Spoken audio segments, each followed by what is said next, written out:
Good morning, students. Student ਆਪਾਂ ਕਰਾਂਗੇ ਜੀ 3 topic number 3 behind world pleases the message of Mahavira. The basic philosophy of the Zen was already extended in North India before the birth of Vardhaman, who came to known as Mahavira. Jainism ਦੀ ਜਿਹੜੀ philosophy ਸੀਗੀ north India ਦੇ ਵਿੱਚ ਵਰਧਮਾਨ ਤੋਂ ਪਹਿਲਾਂ ਤੋਂ ਵੀ ਆ ਰਹੀ ਸੀਗੀ, ਉਹਨਾਂ ਦੇ ਜਨਮ ਤੋਂ ਪਹਿਲਾਂ ਦੀ ਵੀ ਚੱਲ ਰਹੀ ਸੀਗੀ। ਵਰਧਮਾਨ ਜਿਨ੍ਹਾਂ ਨੂੰ ਮਹਾਵੀਰ ਦੇ ਨਾਮ ਨਾਲ ਜਾਣਿਆ ਜਾਂਦਾ ਆ। According to the Jain tradition, Mahavir was preceded by 23 other teachers of our Triantakars, literal those who guide man, woman across river extents. Mahavir ਤੋਂ ਪਹਿਲਾਂ ਵੀ ਜਿਹੜੇ ਜੈਨ ਦੇ 23 ਟੀਚਰਸ ਜਾਂ ਤ੍ਰਿਆਂਤਕਰ ਹੋ ਚੁੱਕੇ ਸੀਗੇ। ਤ੍ਰਿਆਂਤਕਰ ਦਾ ਮਤਲਬ ਹੁੰਦਾ ਹੈ ਜੋ ਮੈਨ ਔਰ ਵੂਮੈਨ ਨੂੰ ਗਾਈਡ ਕਰਦਾ ਆ। The most important idea of Jainism is that the entire world inhabited, even stone, rocks, water have life, no injuries to living beings, especially to human, animal and plants and insects. ਕਹਿੰਦੇ ਕਿ Jainism ਦੇ ਵਿੱਚ important idea ਵੀ ਮੰਨਿਆ ਜਾਂਦਾ ਆ ਕਿ ਉਹ Jainism ਦੇ ਲੋਕ ਮੰਨਦੇ ਸੀਗੇ ਕਿ ਪੱਥਰ ਔਰ ਪਹਾੜ ਔਰ ਪਾਣੀ ਦੇ ਵਿੱਚ ਵੀ ਜੀਵਨ ਹੁੰਦਾ ਆ। ਇਸ ਕਰਕੇ ਔਰ ਕਹਿੰਦੇ ਕਿ ਜਿਹੜੇ ਜਿਵੇਂ ਹਿਊਮਨ ਔਰ ਐਨੀਮਲ ਪਲਾਂਟਸ ਹੋ ਗਏ, ਇਹਨਾਂ ਨੂੰ ਜ਼ਖਮੀ ਨਹੀਂ ਕਰਨਾ ਚਾਹੀਦਾ। ਇਨ ਫੈਕਟ ਪ੍ਰਿੰਸੀਪਲ ਆਫ ਹਿੰਸਾ impressed with Jainism has left its mark in Indian thinking as a whole. According to the Jain teaching, the cycle of birth and rebirth. Jainism ਦੇ ਅਹਿੰਸਾ ਦੇ ਪਰ ਵਿਸ਼ਵਾਸ ਰੱਖਦੇ ਸੀ ਲੋਕ, ਠੀਕ ਹੈ ਜੀ। ਔਰ according to Jain teachings, Jain ਦੀ ਟੀਚਿੰਗ ਅਨੁਸਾਰ ਜਿਹੜਾ ਸੀਗਾ ਬਰਥ ਔਰ ਰੀਬਰਥ ਦਾ ਸਾਈਕਲ ਜਿਹੜਾ ਆ ਚੱਲਦਾ ਆ। ਜੈਨ ਮਤ ਦੇ ਅਨੁਸਾਰ ਜਿਹੜਾ ਜਨਮ ਔਰ ਮਰਨ ਦਾ ਜਿਹੜਾ ਬਰਥ ਚੱਲਦਾ ਉਹ ਕਰਮ ਦੇ ਅਨੁਸਾਰ ਹੁੰਦਾ ਆ। Abstinence of the pandemic the required free once of the cycle of karma. ਕਹਿੰਦੇ ਭਗਤੀ ਦੇ ਨਾਲ ਔਰ ਚੰਗੇ ਕਰਮ ਕਰਕੇ ਜਿਹੜਾ ਸਾਈਕਲ ਤੋਂ ਨਿਕਲਿਆ ਜਾ ਸਕਦਾ ਹੈ।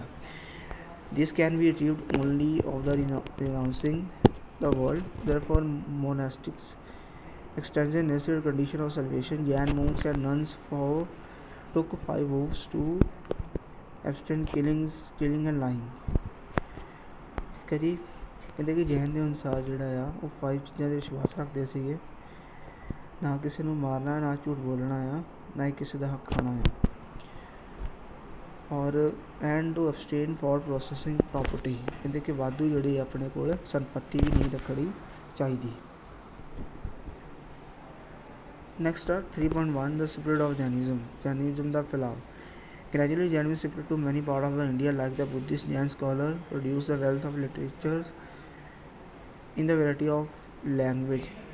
Prakritic Sanskrit and Tamil for centuries. Manuscripts of this text were carefully preserved in libraries attached to the temple. Jainism ਜਿਹੜਾ ਫੈਲਾਅ ਸੀਗਾ ਬੁੱਧਿਸਟ ਵਾਂਗ ਕਾਫੀ ਕੰਟਰੀਜ਼ ਦੇ ਵਿੱਚ ਹੋਇਆ ਜਾਂ ਕਾਫੀ ਇੰਡੀਆ ਦੇ ਪਾਰਟ ਦੇ ਵਿੱਚ ਹੋਇਆ। ਕਹਿੰਦੇ ਬੁੱਧਿਸਟ ਦੇ ਵਾਂਗ ਜੈਨ ਸਕੋਲਰ ਵੀ ਜਿਹੜੇ ਸੀਗੇ ਉਹਨਾਂ ਨੇ ਕਾਫੀ ਲੈਂਗੁਏਜ ਦੇ ਵਿੱਚ ਉਹਨਾਂ ਦੇ ਗ੍ਰੰਥ ਲਿਖੇ, ਪ੍ਰਾਕ੍ਰਿਤਿਕ ਲੈਂਗੁਏਜ ਸੰਸਕ੍ਰਿਤ ਔਰ ਤਾਮਿਲ ਦੇ ਵਿੱਚ। ਔਰ ਜਿਹੜੇ ਗ੍ਰੰਥ ਸੀਗੇ ਲਾਇਬ੍ਰੇਰੀ ਦੇ ਵਿੱਚ ਬੜੇ ਵਧੀਆ ਤਰੀਕੇ ਦੇ ਨਾਲ ਮੰਦਿਰਾਂ ਦੇ ਵਿੱਚ ਵੀ ਰੱਖੇ ਗਏ। Some of the earliest stone sculptures associated with religious tradition were produced by devotees of Jain Tirthankars and have been recovered from several sites throughout the subcontinent. ਜਿਹੜੇ ਕਹਿੰਦੇ ਕਿ ਸਮ ਸਕਲਪਚਰ ਜਿਹੜੇ ਸਟੋਨ ਸਕਲਪਚਰ ਸੀਗੇ ਰਿਲੀਜੀਅਸ ਟ੍ਰੈਡੀਸ਼ਨ ਸੀਗੇ ਜੈਨ ਦੇ ਤ੍ਰਿਆਂਤਕਰਸ ਦੁਆਰਾ ਜਿਹੜੇ ਆ ਬਣਾਏ ਗਏ, ਉਹਨਾਂ ਦੀਆਂ ਜਿਹੜੀਆਂ ਮੂਰਤੀਆਂ ਸੀਗੀਆਂ ਅਲੱਗ-ਅਲੱਗ ਪਾਰਟ ਦੇ ਵਿੱਚ ਬਣੀਆਂ। ਨੈਕਸਟ ਆ topic number 4 the Buddha and the quest for enlightenment. Mahatma Buddha ਨੂੰ ਗਿਆਨ ਦੀ ਪ੍ਰਾਪਤੀ। One of the most influential teacher of the time was the Buddha. ਉਸ ਸਮੇਂ ਦੇ ਵਿਦਵਾਨਾਂ ਦੇ ਵਿੱਚੋਂ ਜਾਂ ਟੀਚਰਸ ਦੇ ਵਿੱਚੋਂ ਮਹਾਨ ਸੀਗੇ, ਮਹੱਤਵਪੂਰਨ ਸੀਗੇ Buddha. Over the centuries, this message spread across the subcontinent behind the through the Central Asia to China. ਕਹਿੰਦੇ ਕਿ ਬੁੱਧਾ ਜਿਹੜੇ ਵਿਚਾਰ ਸੀਗੇ ਜਾਂ ਉਹਨਾਂ ਦੇ ਧਰਮ ਸੀਗਾ ਉਹ ਅਲੱਗ-ਅਲੱਗ ਪਾਰਟ ਤੋਂ ਅਲੱਗ-ਅਲੱਗ ਕੰਟਰੀ ਦੇ ਪਾਰਟ ਦੇ ਵਿੱਚ ਅਲੱਗ-ਅਲੱਗ ਕੰਟਰੀਆਂ ਦੇ ਵਿੱਚ ਫੈਲਿਆ, ਜਿਵੇਂ ਸੈਂਟਰਲ ਏਸ਼ੀਆ ਤੋਂ ਚਾਈਨਾ ਦੇ ਵਿੱਚ, ਕੋਰੀਆ, ਜਾਪਾਨ, ਸ਼੍ਰੀਲੰਕਾ ਦੇ ਵਿੱਚ, ਔਰ ਮਿਆਂਮਾਰ, ਥਾਈਲੈਂਡ, ਇੰਡੋਨੇਸ਼ੀਆ ਦੇ ਵਿੱਚ ਵੀ ਉਹਨਾਂ ਦਾ ਪ੍ਰਚਾਰ ਕੀਤਾ ਗਿਆ। How do we know about the Buddha teaching? These have been reconstructed by the careful reading, translating and analyzing the Buddhist text mentioned earlier. Buddha the teaching ਸੀਗੀਆਂ ਇੱਕ ਕੇਅਰਫੁਲੀ ਤਰੀਕੇ ਦੇ ਨਾਲ ਟਰਾਂਸਲੇਟ ਕੀਤੀਆਂ ਗਈਆਂ। ਬੁੱਧਿਸਟ ਟੈਕਸਟ ਜਿਹੜਾ ਸੀਗਾ ਹੋਰ ਵੀ ਲੈਂਗੁਏਜ ਦੇ ਵਿੱਚ ਟਰਾਂਸਲੇਟ ਕੀਤਾ ਗਿਆ। Historians have also try to reconstruct of this life from hagiographies ਹੁੰਦੀਆਂ ਜਿਨ੍ਹਾਂ ਦੇ ਵਿੱਚ ਸੰਤ ਮਹਾਤਮਾ ਦੀ ਜੀਵਨੀ ਬਾਰੇ ਲਿਖਿਆ ਹੁੰਦਾ ਹੈ ਜਾਂ ਉਹਨਾਂ ਦੇ ਜੀਵਨ ਬਾਰੇ ਲਿਖਿਆ ਹੁੰਦਾ ਹੈ। Many of this writers down the least century after time of the Buddha in attempt to preserve memories of great teachers.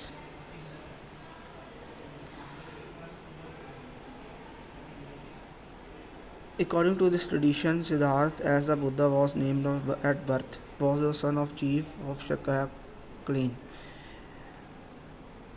ਕਹਿੰਦੇ ਪੁਰਾਣੇ ਮਾਨਤਾ ਦੇ ਅਨੁਸਾਰ ਸਿਧਾਰਥ ਜੋ ਕਿ ਬੁੱਧਾ ਦਾ ਜਨਮ ਸਮੇਂ ਨਾਮ ਸੀਗਾ ਔਰ ਉਹ ਸਨ ਸੀਗਾ ਸਾਕਿਆ ਕਲੇਨ ਨੂੰ ਬਿਲੋਂਗ ਕਰਦਾ ਸੀਗਾ। ਹੀ ਹੈਡ ਦਾ ਸ਼ੈਲਟਰ ਅਪਸਿੰਗ ਦ ਪਲੇਸ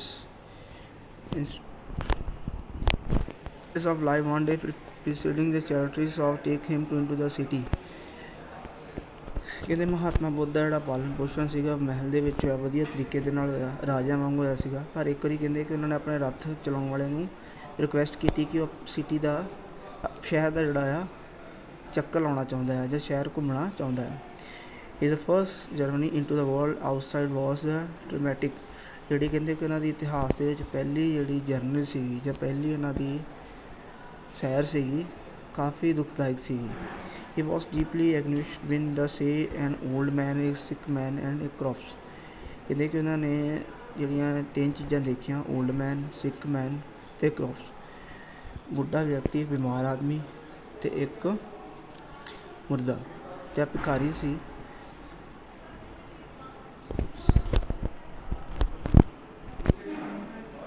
ਮੁਰਦਾ ਆਦਮੀ ਸੀਗਾ।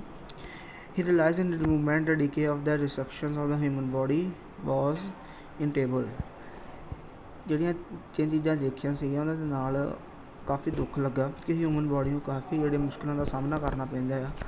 ਹੀ ਆਲਸੋ ਸੀ ਦਾ ਹੋਮਲੈਸ ਮੈਡੀਕੈਂਟ। ਫਿਰ ਉਹਨਾਂ ਨੇ ਇੱਕ ਜਿਹੜਾ ਸੰਨਿਆਸੀ ਸੀਗਾ ਜਿਹਨੇ ਘਰ ਨੂੰ ਤਿਆਗਿਆ ਹੋਇਆ ਸੀਗਾ ਉਸ ਵਿਅਕਤੀ ਨੂੰ ਦੇਖਿਆ। who had seemed to him had come to terms with old age, disease and death and found peace.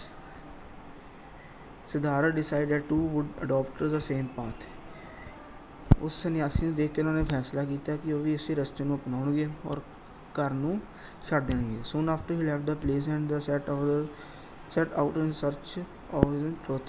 ਫਿਰ ਉਹਨਾਂ ਨੇ ਆਪਣੇ ਮਹਿਲ ਨੂੰ ਛੱਡ ਕੇ ਸੱਚ ਦੀ ਖੋਜ ਲਈ ਘਰੋਂ ਨਿਕਲ ਗਏ। Siddhartha explored several paths including bodily modifications which lead him to the situation near death. Boarding this method meditated for several days in finite and alignment. After this they came to know of the Buddha was the enlightened one for the rest of his life. He thought Dhamma is the path of restored living. Siddhartha ਨੇ ਕਹਿੰਦੇ ਕਿ ਕਾਫੀ ਜ਼ਿਆਦਾ ਜਿਹੜਾ ਉਹਨਾਂ ਨੇ ਤਪੱਸਿਆ ਕੀਤੀ ਔਰ ਇੰਨੀ ਜ਼ਿਆਦਾ ਤਪੱਸਿਆ ਕੀਤੀ ਆਪਣੇ ਸਰੀਰ ਨੂੰ ਕਾਫੀ ਦੁੱਖ ਦਿੱਤੇ। ਕਹਿੰਦੇ ਕਿ ਇੱਥੋਂ ਤੱਕ ਨੌਬਤ ਆ ਗਈ ਸੀ ਕਿ ਉਹ ਮਰਨ ਨੂੰ ਮਸਾਂ ਬਚੇ। ਪਰ ਕਹਿੰਦੇ ਕਿ ਕਾਫੀ ਸਮਾਂ ਤਪੱਸਿਆ ਕਰਨ ਤੋਂ ਬਾਅਦ ਉਹਨਾਂ ਨੂੰ ਗਿਆਨ ਦੀ ਪ੍ਰਾਪਤੀ ਹੋਈ ਔਰ ਗਿਆਨ ਦੀ ਪ੍ਰਾਪਤੀ ਤੋਂ ਬਾਅਦ ਉਹਨਾਂ ਨੂੰ ਬੁੱਧਾ ਦੇ ਨਾਮ ਨਾਲ ਜਾਣਿਆ ਜਾਣ ਲੱਗਾ।